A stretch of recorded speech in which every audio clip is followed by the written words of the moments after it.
বৃষ্টিতে খেলা বাতিল, সুখবর পেল বাংলাদেশ। আইসিসির নিয়মে পাকিস্তানের বিপক্ষে যেভাবে সিরিজ জিতল বাংলাদেশ। দর্শক, পাকিস্তান ও বাংলাদেশের মধ্যকার 2 ম্যাচের টেস্ট সিরিজের প্রথম ম্যাচের খেলা শেষ হয়েছে, যেখানে বাংলাদেশ ঐতিহাসিক এক জয় তুলে নেয়। রেকর্ড করা জয় 10 উইকেটের জয় তুলে নিয়ে রীতিমতো উল্লাসে মেতেছিল।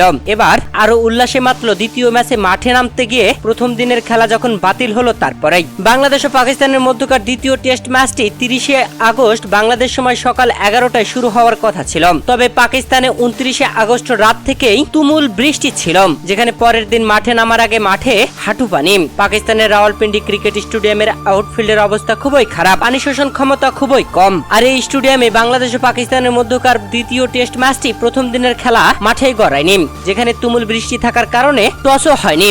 আর আইসিসির নিয়ম অনুযায়ী আম্পায়াররা মাঠ পরিদর্শন করে প্রথম দিনের খেলা পরিত্যক্ত ঘোষণা করেন। পাকিস্তানের আবহাওয়ার পূর্বাভাসে বলা হয়েছে আগামীকালও তুমুল বৃষ্টি থাকবে, তার পরের দিনও তুমুল বৃষ্টি থাকবে। আর এতে স্পষ্ট বোঝা যাচ্ছে যে বাংলাদেশ অনায়াসে সিরিজটি জিততে চলেছে, কেননা পাকিস্তান ও বাংলাদেশের মধ্যকার 2 ম্যাচের টেস্ট সিরিজের প্রথম ম্যাচে বাংলাদেশ জিতে 1-0 এগিয়ে আছে। আর দ্বিতীয় ম্যাচটি বৃষ্টিতে পরিত্যক্ত, প্রায় 90% নিশ্চিত।